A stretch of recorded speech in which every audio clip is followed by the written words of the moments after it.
మీరు మాట్లాడితే వినాలని, ప్రభువా మీ మాటలు వినాలని, అయ్యా తనివి తీరా నీ ముఖ దర్శనము చేయాలని, అయ్యా మీ జీవం కలిగినటువంటి మాటలు మమ్మలను బ్రతికిస్తాయి. ఆ మాటలు ఈ రాత్రి మా అందరికీ కావాలని మీ కృపాసనం యొద్ద వేడుకుంటున్నాము తండ్రి. మీ స్తోత్రం. మీ కృప కొరకు నాయన కనిపెడుతున్నాము నాయన. మీ స్తోత్రం. మీ దయా మీ కృప నాయన నాపై మాపై ఉంచి అయ్యా ఈ రాత్రి ఇక్కడ ప్రతి బిడ్డను మీరు దర్శించి ప్రతి బిడ్డతో మీరు మాట్లాడండి నాయన. ప్రతి బిడ్డను ఆదరించండి. కష్టాల్లో ఉన్న బిడ్డలకి గొప్ప ఆదరణ, కన్నీటితో ఉన్న బిడ్డలకు నాయన గొప్ప విడుదల, అనారోగ్యముతో ఉన్న బిడ్డలకి తండ్రి విమోచన ఈ రాత్రి నాయన. నెమ్మది లేని వారికి నెమ్మది దయచే, సమాధానము లేని వారికి మీ మాటల ద్వారా సమాధానము దయచే. ప్రభువా మీరు మహిమ పొందండి ఈ రాత్రయ్యా. ప్రత్యేకంగా కన్నీరు కార్చుతున్న బిడ్డలను కనికరించండి. మీ కనికరములైనా మమ్మలను బ్రతికిస్తుంది. మీ కనికరము తండ్రి మమ్మలను బాగు చేస్తుంది. మీ కనికరము ప్రభువా మమ్మలను విడిపిస్తుంది. మీ కనికరమునైనా మాకు నెమ్మదినిస్తుంది. మీ కనికరము ప్రభువా మాకు బలమునిస్తుంది. ఈ రాత్రి అందరితో మీరు మాట్లాడండి. అతి కనికరము కలిగిన మీ మాటలు ఈ రాత్రి మా అందరికీ అనుగ్రహించు. మీరు మహిమ పొందుతున్నారు. యేసయ్య శక్తి కలిగిన నామములో స్తోత్రము చెల్లించి వేడుకుంటున్నాము తండ్రి. సకాలంలో దేవాలయానికి వచ్చిన మీ అందరికీ నా హృదయపూర్వకమైన వందన. Praise the lord. దేవుని నామానికి మహిమ కలుగును గాక.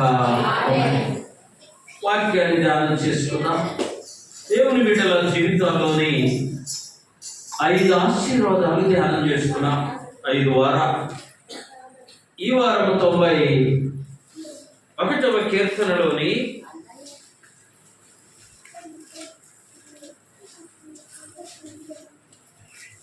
6వ ఆశీర్వాదం 16వ వచనంలో 6వ ఆశీర్వాదం రాయబడి ఉన్నది. దీర్ఘాయువు చేత మనలను తృప్తిపరిచే. ఇది దేవుని బిడ్డల యొక్క 6వ ఆశీర్వాదం. దేవుని ఆశీర్వాదం మనందరికి దయచేయును గాక. ఆమేన్. 5 ఆశీర్వాదాలు చెప్పుకున్నా. మొదటిది ఏంటో తెలుసా? 14వ వచనం నుండి 16 వరకు మొత్తం 7 ఆశీర్వాదాలు ఉన్నాయి. అతడు నన్ను ప్రేమించుచున్నాడు కనుక నేను అతనిని తప్పించాను. అతడు నా నామము ఎరిగిన వాడు కనుక అతని నేను. చూడండి ఎంత శ్రేష్టమైన విషయం. దేవుని యొక్క పరిశుద్ధ గ్రంథంలో అతడు నాకు మొరపెట్టగా నేను అతనికి ఉత్తరం ఇచ్చాను. శ్రమలో నేను అతనికి తోడై ఉండాను. 5వది చూడండి, అతన్ని విడిపించి అతనిని గొప్ప చేశాను. ఆమేన్. చాలా మంచిగా గుర్తున్నాయి. 6వ ఆశీర్వాదం ఈ రోజు దీర్ఘాయువు చేత మనలను తృప్తిపరిచే. ఆమేన్. ఇక్కడ ఉన్న మనందరికీ దేవుడు దీర్ఘాయువునిచ్చును గాక. దీర్ఘాయుషు అంటే ఈ భూమి మీద పరిపూర్ణంగా జీవించడం లేక సంపూర్ణంగా బ్రతకడం. ఒక చెట్టు మీద కాయ ఉందనుకోండి, ఆ కాయ ఆ చెట్టు మీదనే పండినటువంటి ఆ కాయ పరిపూర్ణమైనప్పుడు, ఆమేన్, ఎప్పుడు పరిపూర్ణమైనప్పుడు అంటే సంపూర్ణంగా ఫలించినప్పుడు చెట్టు నుండి ఆ కాయ ఏమవుతుంది? అప్పుడు ఆ కాయ పరిపూర్ణమైన పండు అని అర్థం. ఆమేన్. అలా కాకుండా మధ్యలోనే ఆ కాయ తింటే అంత రుచి ఉండదు. దాని వలన మనకు తృప్తి ఉండదు. పండిన కాయ తింటే తృప్తి వేరు, పచ్చి తింటే నోరులు లేవా అమ్మా? పండిన కాయ తింటే తృప్తి. ఇప్పుడు మా ఇంట్లో మామిడి చెట్టు, అంత కాయలు రాగానే కోతులు వెంటబడి తింటా ఉంటాయి. వాటిని తోలంగా ఎలాగో కాపాడలేదు, కొన్ని అవి కూడా తొందరగా పొచ్చుకొని తినేస్తాయి. ఒకసారి ఏం జరిగింది, మాకు కనపడ్డ కోతులకు కనపడ్డ ఒక కాయ లాస్ట్లో ఒక రోజు టపామని క్రింద పడి చూస్తే చక్కగా పండింది. ఎలా ఉంది? తింటుంటే చాలా రుచిగా. మన జీవితం కూడా జాగ్రత్తగా చూడండి.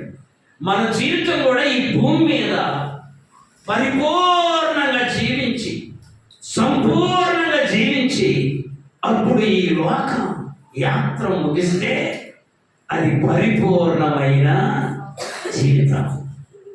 దాన్నే ఆ వ్యక్తిని దేవుడు దీర్ఘాయువు చేత ఏం చేశాడు? తృప్తిపరిచాడు. ఆమేన్. బైబిల్లో కొంతమంది భక్తులు దీర్ఘాయువు చేత తృప్తి పొందారు. కొంతమంది మధ్యలోనే, ఆమేన్, ఎక్కడ? మధ్యలో వెళ్ళిపోయే వాడికి తృప్తి ఉండదు. ఏముండదు? దేవుడిచ్చే 6వ ఆశీర్వాదం ఏంటంటే, మనకి అనగా దేవుని యందు భయభక్తులు కలిగిన ఆయన బిడ్డలకి దీర్ఘాయువునిచ్చి తృప్తిపరిచే. బైబిల్లో తృప్తులు కొన్ని ఉన్నాయి. మేలుతో, చెప్పండి, తృప్తిపరిచే, కృపతో తృప్తిపరిచే, దీర్ఘాయువుతో తృప్తిపరిచే. అంతేకాదు, మందిరంలో ఉన్న మేలుతో తృప్తిపరిచే. ఇంకా బైబిల్లో ఉంది, కొండ తేనెతో నేను నిన్ను తృప్తిపరుస్తాను. చూసారమ్మా ఎన్ని రకాల తృప్తి. ఒకటన్నా ఇందులో తృప్తి ఉందా మనకి? తేనె నేను ఎప్పుడు తినలేదయ్యా, దొరకదయ్యా, మనకి ఆడ తృప్తి కదా. కృప మనందరం తృప్తి పొందొచ్చు. ఆమేన్. అయితే ఈ రాత్రి దీర్ఘాయువు చేత తృప్తి పరిచే దేవుడు అనే విషయాన్ని మనము లోతుగా ధ్యానం చేసుకుందాం. యోబు గ్రంథం చదవండి. బైబిల్లో వారందరూ తెరవండి. యోబు గ్రంథం 42వ అధ్యాయం 16వ వచనం. అటు తరువాత యోబు 140 సంవత్సరాలు బ్రతికి, వినాలి జాగ్రత్తగా, తన కుమారుల కుమారులను 4 తరాలు ఏం చేశాడంట? చూశాడు. తర్వాత మాట చూడండి, ఎంత బ్రహ్మాండంగా రాయించాడు దేవుడు. పిమ్మట యోబు కాలము నిండిన వృద్ధుడై చనిపోయాడు. కాలము సగం కాలంలో కాదు. వాక్యం చూడండి, దేవుడు ఎంత శ్రేష్టమైన మాటలు రాయించాడు. అటు తరువాత యోబు కాలము నిండిన వృద్ధుడై మృతిపోయాడు. ఎన్ని తరాలు చూశాడంట? ఎంత ధనిలో 4 తరాలంటే అర్థం తెలుసా? వాళ్ళ కొడుకులను, ఆ కొడుకు కొడుకులను, ఆ కొడుకు. అంటే 4 తరాలు చూశారు. 140 సంవత్సరాలు. మధ్యలో డిస్టర్బ్ వచ్చింది. జాగ్రత్తగా వినండి. లెక్క కూడా చెప్పండి, నోటి నిండా భయము కూడా చెంద, దిగులు కూడా. ఏం పోతే పిల్లలు ఎట్లా అనుకోనా? ఆయన అడుగడుగున జారిపోకుండా తన విశ్వాసాన్ని కాపాడుకున్నాడు. అలా మనం అందరము కాపాడుకుందాము గాక. చూడండి, 4 తరాలు చూశాడట.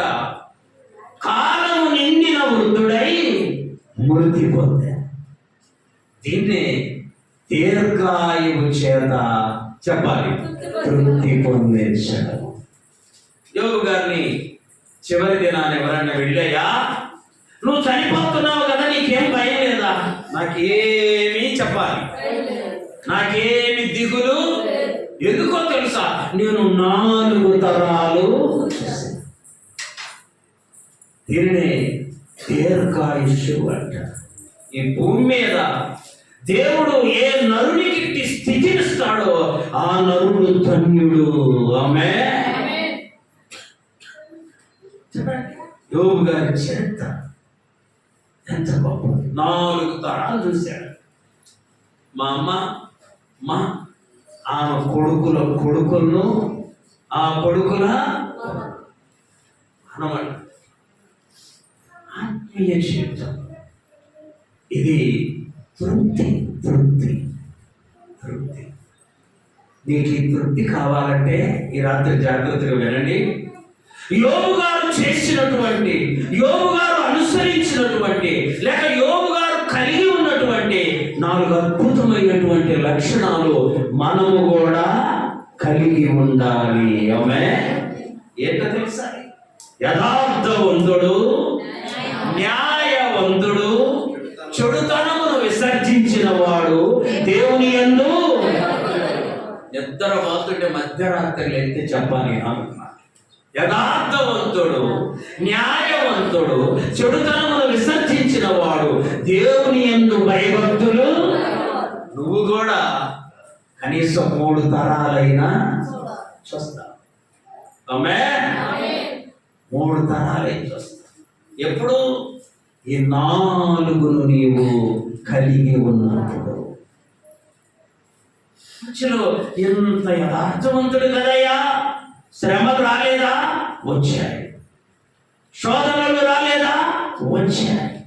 అనారోగ్యం రాలేదా? వచ్చింది. కానీ అవి యోబు గారిని ఏమీ దీర్ఘాయువుతో దేవుడు యోబును తృప్తిపరిచాడు. యోబు గారు అనుకుని ఉన్నాడు. బైబిల్లో మీరు ఇంటికి వెళ్ళాలని చదవండి. యోబు గారి చరిత్ర చదువుతూ ఉంటే ఒక చోట రాయబడింది, నా నిమిత్తము సమాధి సిద్ధమాయే. సమాధి ఏమైందంట? అయిపోయింది యోబు పని అనుకున్నా. కొన్నిసార్లు నిన్ను నన్ను కూడా వినాలి రాత్రి. కొన్నిసార్లు మనందరినీ కూడా లోకం అనుకొచ్చే పని చెప్పాలి. నిన్ను దేవుడు అయిపోతావు, కానీ మనుషులందరూ ఏకమైన నువ్వేమి అయిపోనే. యోబు గారిని లేవనెత్తిన దేవుడు మరణ 2 ఆశీర్వాదం ఇచ్చిన దేవుడు, చక్కని కుమార్తెలను ఇచ్చిన దేవుడు, 4 తరాలు చూసే శక్తిని కూడా ఇచ్చాడు. 140 ఏళ్ళు చిన్న విషయం కాదండి. 140 ఏళ్ళు బ్రతకడం అంటే చిన్న విషయము. అంత దీర్ఘాయువుతో దేవుడు యోబు గారిని తృప్తిపరిచాడు. మనం కూడా మన విశ్వాస యాత్రలో ఈ 4 లక్షణాలు కలిగి ఉందాం. యథార్థవంతుడు, న్యాయవంతుడు, చెడుతనమును విసర్జించిన వాడు దేవుని యందు 4 తరాలు చూస్తాడు. కాలము నిండిన వృద్ధుడై మృతి పొందాడు. కాలం నిండనుడు కాదు, కాలము నిండినవాడు.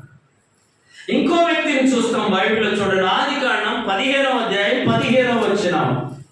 ఆదికాండం 15:15. నీవు క్షేమముగా నీ పితరుల యొద్దకు పోయేదు, మంచి వృద్ధాప్యమందు పాతిపెట్టబడతా. ఎప్పుడు? మంచి వృద్ధాప్యం. అంటే వృద్ధాప్యము వేరు చెప్పాలి, మంచి వృద్ధాప్యము పూర్తిగా. ఎవరో తెలుసా? అయినా అబ్రహాము. ఎవరైనా అబ్రహాము. బైబిల్లో ఎక్కువ సంవత్సరాలు బతికిన ఆయన ఒక ఆయన ఉన్నాడు. చెప్పమ్మా. మెతుషా 963 సంవత్సరాలు బ్రతికాడు. 69 సంవత్సరాలు కదా. మెతుషలను దేవుడు నేల నుండి మట్టి తీసి నిర్మించిన వాడు కాదు. ఎవరిని నిర్మించింది? ఆదాము. ఎవరిని నిర్మించింది? నేను అనుకుంటాను నా మనసులో, దేవుడు నేల నుండి మట్టిని తీసి మొట్టమొదట నిర్మించింది ఆదామైతే, ఆదాము ఎవరన్నా వెళ్ళి ఆదాము అయ్యా మీ నాన్నెవరంటే ఏం చెబుతాడు? చెప్పాలి, దేవుడు అంట. అంతేనా? చెప్పాలి. ఆదాముకు తండ్రి ఎవరు? దేవుని ద్వారా నిర్మించబడిన ఆదాము కూడా 969 సంవత్సరాలు బ్రతికిన చరిత్ర.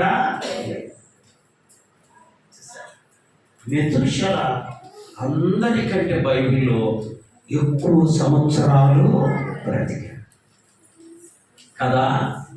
ఆదాముకి ఎందుకు లేదు?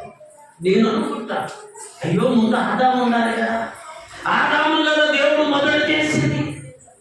కానీ మెతుషల ఆ ధన్యతను పొందుకున్నాడు. ఈ భూమి మీద అమ్మ వినాలి, ఎక్కువ సంవత్సరాలు బ్రతకడం అది నీకు తృప్తి. గుర్తుపెట్టుకో. ఆమేన్. దీర్ఘాయుష్ అనేది నువ్వు ఏమేమో చేస్తే వచ్చేది, నీకు ధనం ఉంటే వచ్చేది, నీకు బలం ఉంటే వచ్చేది కాదు, లేక ఎవరో ఉంచితే అది పెరిగేది, దేవుడు ఇచ్చేది. అందుకనే దేవుని బిడ్డలకి దీర్ఘాయువు దేవుడు మాత్రమే ఇవ్వగలడు. ఈ భూమి మీద ఉన్న ఏ మనుషుడైనా దీర్ఘాయువుతో తృప్తి పొందాలంటే ఆ దేవుని గుర్తిరిగి ఆ దేవుని ఎడల భయభక్తులు కలిగి జీవించిన వాళ్ళే దీర్ఘాయువును పొందుతారు. ఆ మాట చూద్దాం. చూడండి, సామెతల గ్రంథం 3వ అధ్యాయం. నా కుమారుడా, నా ఉపదేశమును మరువకుము, నా ఆజ్ఞలను హృదయపూర్వకముగా గైకొనుము. అవి దీర్ఘాయువును. అవి ఏం చేస్తాయంట? నీకు దీర్ఘాయువును, సుఖజీవముతో గడుపు సంవత్సరములను, శాంతిని నీకు. అంటే దేవుని ఆజ్ఞలు అనుసరిస్తే అమ్మా దీర్ఘాయువు వచ్చింది. ఆమె ఎట్లొచ్చింది? దేవుని ఆజ్ఞలు అనుసరిస్తే గడికొంటే. అక్కడ చూడండి, నా కుమారుడా నా ఉపదేశమును మరువద్దు, నా ఆజ్ఞలను గైకొను. అప్పుడు నీకు ఏం చేస్తాయి? దీర్ఘాయువును. దేవుని మహాకృపను బట్టి భక్తులందరూ దీర్ఘాయువు పొందుకున్నారు. కారణం దేవుని ఆజ్ఞలో హృదయపూర్వకంగా అనుసరించుట ద్వారా. ఆమేన్. విశ్వాస జీవితంలో నీకు ఆరోగ్యం కావాలా? దేవుని ఆజ్ఞలు అనుసరించదు. విశ్వాస జీవితంలో సుఖ జీవనము కావాలా? దేవుని ఆజ్ఞలు అనుసరించు. ఈ విశ్వాస జీవితంలో శాంతి కావాలా? దేవుని ఆజ్ఞలు అనుసరించు. అప్పుడు నీకు దీర్ఘాయుషు వచ్చింది. దీర్ఘాయుషు ఇచ్చేది దేవుడు మాత్రమే. ఆమేన్. గుంటూరు దగ్గర ఊర్లో రఫాయేలు అని ఉన్నాడు. అమ్మా ఎవరు? ఏదో ఉపాయంలాగా చెప్పండి. రఫాయేలు అంటే దేవదూత పేరు అని. ఆమేన్. గాబ్రియేలు, మిఖాయేలు అని ఉంది కదా, అట్లాగే రఫాయేలు. ఆయనకు 90 సంవత్సరాలు. ఆయన కుమారుడు 30 సంవత్సరాలు. కరోనా వస్తే ఈయనకు అబ్బాయికి దాదాపు 50-60 సంవత్సరాలు వయస్సు. చూసారా? ఆ చిన్న అబ్బాయికి సేవ చేస్తున్నాడు. 31 సంవత్సరానికే వెళ్ళిపోయాడు. వాళ్ళ నాన్నను కరోనా టచ్ కూడా ఎవరన్నా వెళ్ళయ్యా, ఎందుకనే మీ అమ్మాయి ఏం చెబుతాడో తెలుసా? దేవుడు నాకు దీర్ఘాయుష్యునిచ్చాడయ్యా, వాడికేమో అల్పాయుషు ఇచ్చాడు. నాకంటే మరి నీకు కరోనా రాగా ఎందుకునయ్యా? అది నన్ను టచ్ కూడా ఎందుకో తెలుసా? దీర్ఘాయుష్ అనేది దేవుడిచ్చేది. ఆయన ఇప్పటికీ 90 ఏళ్ళైనా మోకరిల్లంది ప్రార్థన. ఇక్కడ ఉన్న మనలో కొంతమంది మోకరిల్లకుండా ప్రార్థన. 90 ఏళ్ళ వాళ్ళు ఉన్నారా? అసలు ఉన్నారా అని ఆయన మోకరిల్లంది ప్రార్థన చెయ్యడంట. ఒకవేళ చెయ్యవలసి ఎప్పుడన్నా వస్తే ఆ రోజు అన్నము తిన్నాడంట. చప్పట్లు కొట్టి అన్నము ఎందుకయ్యా అన్నం తినలేదు? మనం ఏం చదువుతాం? జవాబు మధ్యాహ్నం తినదు, అరగలేదు. ఒక జవాబు లేదా సరిగా ఆకలి లేదా ఇంట్లో లేదు. ఇట్లాంటి జవాబులు మన ఆయన రాజబాబు గారు. ఈరోజు నేను మోకరి ప్రార్థన చేయలేకపోయాను, అందుకని నేను భోజనము దీర్ఘాయువుతో. అబ్రహాము గారిని కూడా దేవుడు తృప్తిపరిచి. అబ్రహాం గారి గురించి రాయబడిన మాట ఏమనుంది? 15 ఆదికాండం చదువుమా. నీవు క్షేమముగా నీ పితరుల యొద్దకు పోయేదవు. మంచి వృద్ధాప్యములను మరణం. ఆత్మీయ జీవితం అది తృప్తి. తన కుమారునికి వివాహం చేశాడు. కుమారునికి అన్ని కావలసినవన్నీ సిద్ధపరిచాడు. ఇప్పుడు అబ్రహాం గారు వెళ్ళిపోతే ఆయనకు తృప్తే ఉంటుంది, కానీ అసంతృప్తి ఉండదు. 3వ వ్యక్తిని చూస్తాం. ద్వితీయోపదేశ కాండం 34వ అధ్యాయం 7వ వచనం. మోషే చనిపోయినప్పుడు 120 సంవత్సరముల ఈవుడు కలిగిన అప్పటికి దృష్టి మాంద్యము లేదు, అతనికి సత్తువ కూడా. దేవుడు చెప్పాడయ్యా, ఆ పైన మొదటి వచనంలో నువ్వు పలాని కొండ మీదకి వెళ్ళాలి, అక్కడ నువ్వు చనిపోవాలని చెప్పిన ప్రకారం మోషే గారు కూడా తృప్తిగా దేవుని సన్నిధిలో చనిపోయాడు. బైబిల్లో రాయబడింది, ఆ కొండ మీద దేవుడు ఉన్నాడు, మోషే ఉన్నాడు. మోషే చనిపోయాడు అనుకో, ఎవరు సమాధి చేస్తారు? దేవదూతలు. ఎంత దండేత. అందుకనే మోషే సమాధి ఎక్కడుందో ఇప్పటికి కూడా ఎవరికి చెప్పాలి. ఎందుకని దేవదూతలు సమాధి చేశారు కాబట్టి మనుషులకి ఎవరికి తెలియనే. గుర్తుంచుకోండి, మోషే జీవితంలో కూడా తృప్తి కలిగి ఈ లోకయాత్ర ముగించాడు.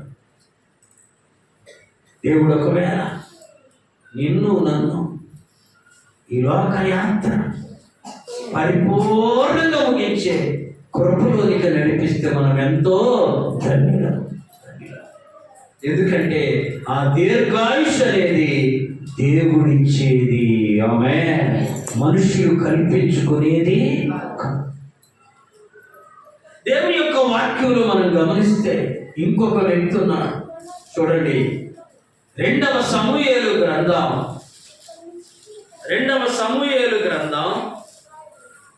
7వ అధ్యాయం 12వ వచనం. దినములు సంపూర్ణములగునప్పుడు సంపూర్ణములగునప్పుడు నీవు నీ పితరులతో కూడా నిద్రించిన తరువాత నిద్రిస్తావు. దావీదుకు చెబుతున్నాడు, ఎప్పుడంట? నీ దినాలు సంపూర్ణమైనటువంటివి అని ఎంత అర్థం? ఆయన కాలము నిండిన తరువాత పితరుల యొద్దకు చేర్చబడడం. దావీదు భక్తుడు కూడా దేవుని యందు ఎంతో విశ్వాసం కలిగిన వాడు. దేవుడు అంటే ఒక భయము, భక్తి కలిగిన. అందుకనే దావీదు గారికి కూడా దేవుడు దీర్ఘాయుష్యును ఇచ్చాడు. దినములు పరిపూర్ణమైనప్పుడు దావీదు గారు చనిపోయారు. అంతేకాదు, చనిపోయే ముందు కూడా ఒక మాట చెబుతాడు. చూడండి, దేవుని యొక్క పరిశుద్ధ గ్రంథంలో రాజుల మొదటి గ్రంథం 2వ అధ్యాయం 2వ వచనం. లోకులందరూ పోవలసిన మార్గమున నేను తెలిసిందా? దావీదు గారికి తన మరణ గడియలు అర్థమైపోయాయి.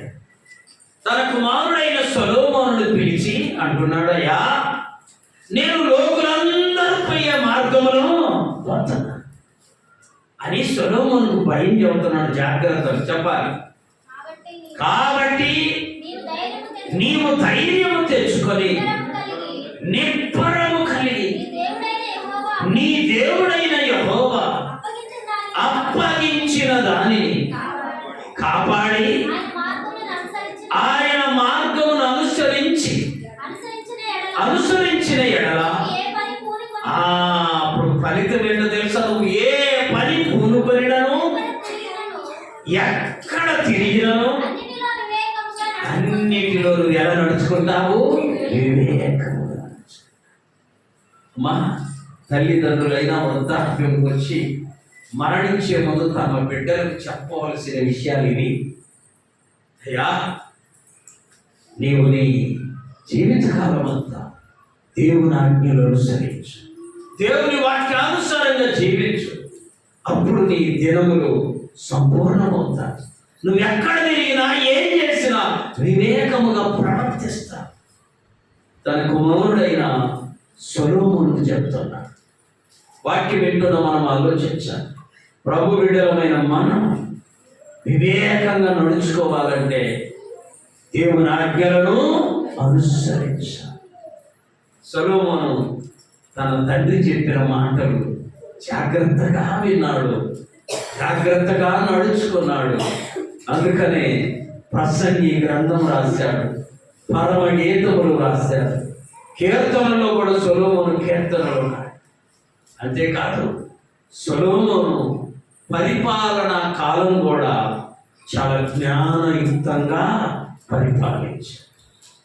సొలొమోను యొక్క పరిపాలన చూడటానికి వివిధ దేశాల నుండి అనేక మంది ఆయన యొద్దకు వచ్చేవారు. ఎందుకని?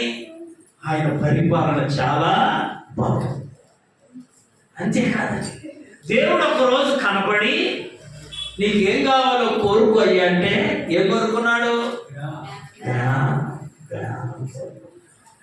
జ్ఞానం కోరుకొని జ్ఞానవంతుడని పేరు పొందుకొని తన రాజ్యమందు చక్కని పరిపాలన చేశాడు.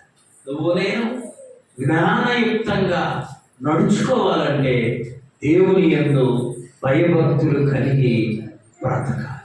ఆయన ఆజ్ఞలను అనుసరించాలి, ఆయన ఆజ్ఞల ప్రకారము జీవించాలి. అప్పుడు మనము దీర్ఘాయుష్యును పొందుకొని దేవునిలో సంతోషిస్తాం. దేవునికి మహిమ కలుగునుగాక. చూడండి, మరొక ఆయన చూద్దాం. దేవుని యొక్క పరిశుద్ధ గ్రంథంలో సంఖ్యాకాండం 23వ అధ్యాయం 10వ వచనం. యాకోబు రేణువులను ఎవరు లెక్కింపగలరు? ఇశ్రాయేలు నాలుగవ పాలను 4వ పాలును ఎవరు లెక్క పెట్టగలరు? ఎవడు లెక్క పెట్టగలడు? నీతిమంతుల మరణము వంటి నీతిమంతుల మరణము వంటి మరణము నాకు లభించునుగా. మరణము నాకు లభించునుగా. నా అంత్య దశ నా అంత్య దశ వారి అంతము వంటిదగును. వారి అంతము వలె ఉండును. ఎవరో తెలుసా ఈయన? బిలాము. ఎవరమ్మా? అంటే అంత కోరిక అమ్మా, పరమ పాపైనా ఇంకా డాక్టర్ గారు ఎందుకని నువ్వు పాపగా చచ్చిపో అంటే ఏమంటాడు? అమ్మా చనిపోతావు అంటాడా? ఇంకేం పట్టిందా? వేయాల్సిన ఇంజక్షన్ అయ్యి బ్రతికి అంటాడు. అంటే ఆశ, చనిపోదామని ఎవరికి ఆశ ఉండదు, కానీ చెప్పాలి బ్రతకాలని ఆశ అందరికీ ఉంది. నేనెవరు? బిలాము.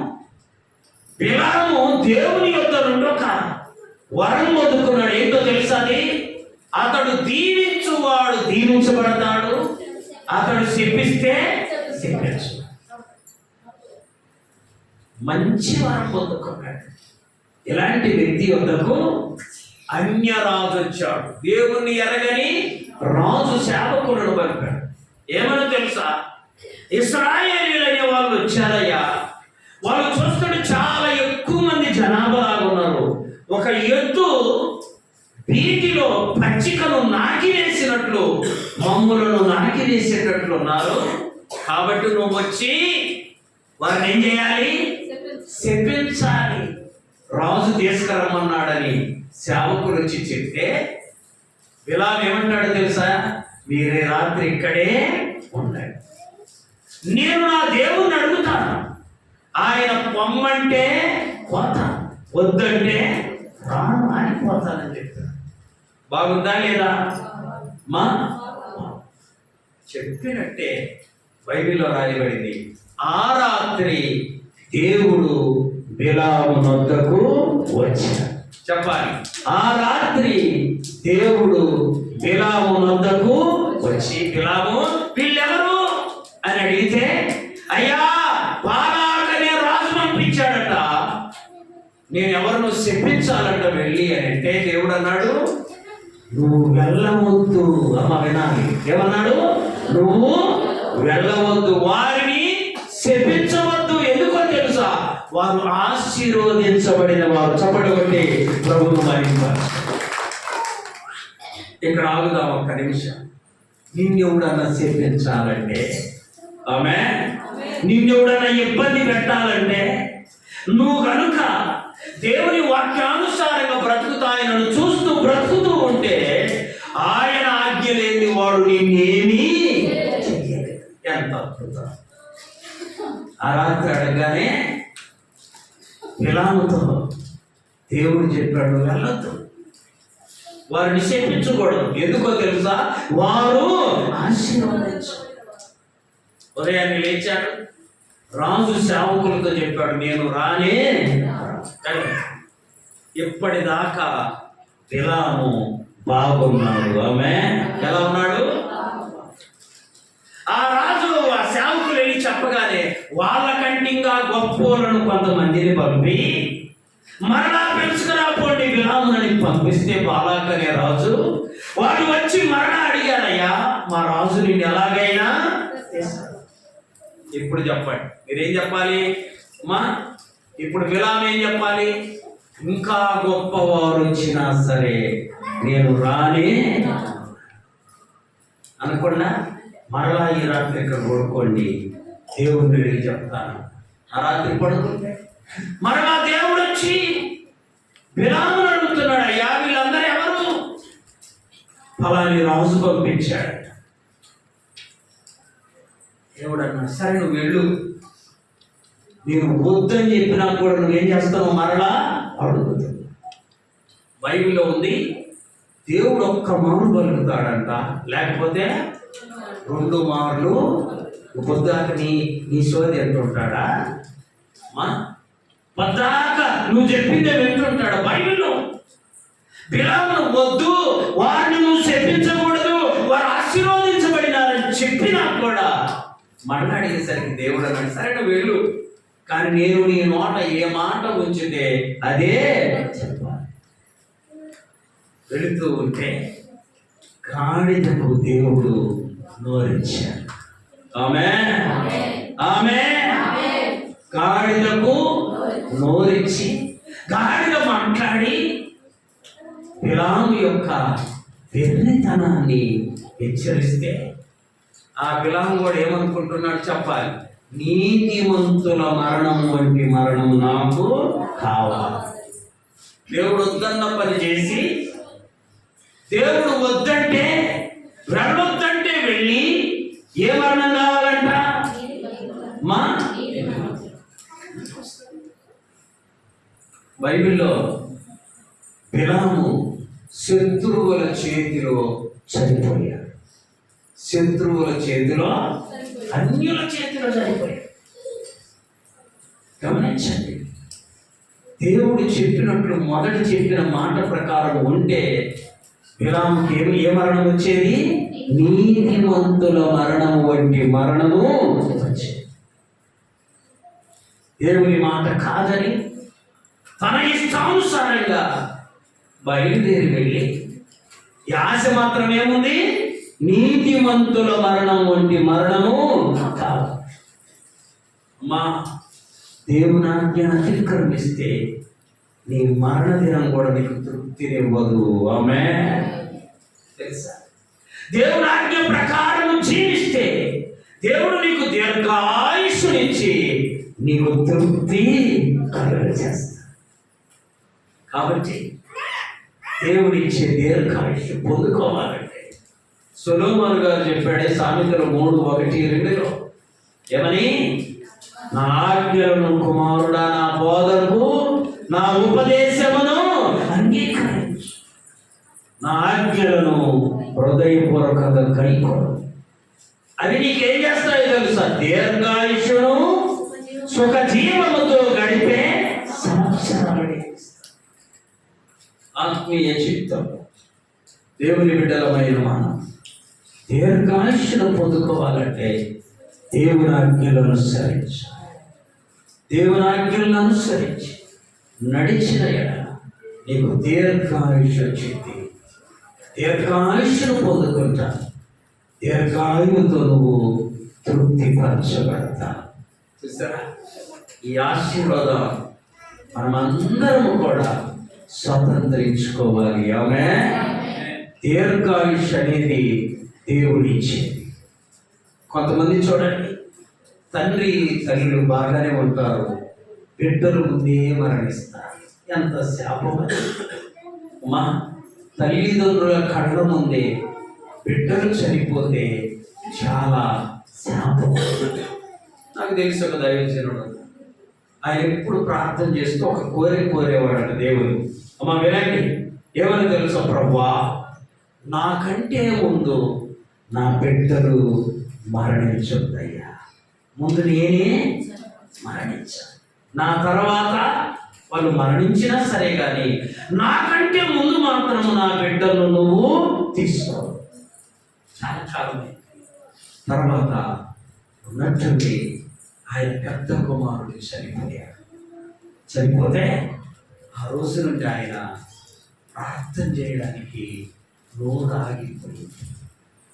ప్రార్థన చేయటం నేను మాట్లాడుతున్నాను, నోరు రావడం. అప్పుడు తిరుగుదమ్మని పేపర్ మీద రాస్తాడు. ఏమని తెలుసా? అయ్యా, దేవుని నేను ఒక కోరిక కోరాను, ఆ కోరిక ప్రతిదినము ప్రార్థన చేశాను. ఏంటయ్యా? నాకంటే ముందు నా బిడ్డలను నీవు నీ సన్నిధికి తీసుకోవద్దు, కానీ నా పెద్ద కుమారుడు నాకంటే ముందే చనిపోయాడు, కాబట్టి నాకెందుకో నోరు ఆగిపోయింది, ప్రార్థన కూడా చేయాలి. మా ఇక్కడ మనమందరము బిడ్డలను కలిగిన వాళ్ళమే. ఆమేన్. మన బిడ్డలకి దీర్ఘాయుష్ ఉండాలంటే వారికంటే ముందు మనకు కూడా దీర్ఘాయుష్ ఉండాలి. మన కుటుంబానికంటే దీర్ఘాయుష్ ఉండాలంటే దేవుని యొక్క ఆజ్ఞలను అనుసరించాలి. దేవుని యొక్క ఉపదేశమును అంగీకరించాలి. అప్పుడు మనకు దీర్ఘాయుష్షు ఉంటుంది, సుఖజీవముతో గడిపే సంవత్సరాలు ఉంటాయి. అంతేకాదు శాంతి మనకు అనుగ్రహించబడుతుంది. కాబట్టి దేవుని బిడ్డల జీవితాల్లోని 6వ ఆశీర్వాదం దీర్ఘాయుష్షు. దీర్ఘాయుష్షు యోబు గారికి ఎలా వచ్చింది? ఎన్ని శ్రమలు వచ్చినా, ఎన్ని శోధనలు వచ్చినా దేవుని వైపే నిలబడ్డాడు, కానీ శ్రమల వైపు నిలబడ్డాడు. అబ్రహాము గారికి దీర్ఘాయుష్షు ఎలా వచ్చింది? 25 సంవత్సరాలు దేవుడు చెప్పిన వాగ్దానము నెరవేర్చకపోయినా దేవుని మీద గురిని లేపాడు. దీర్ఘాయుష్యవంతుడయ్యా, కాలం నిండిన వృద్ధుడయ్యా, దినములు సంపూర్తి అయ్యి దేవుని యొద్దకు చేరుకున్నాడు.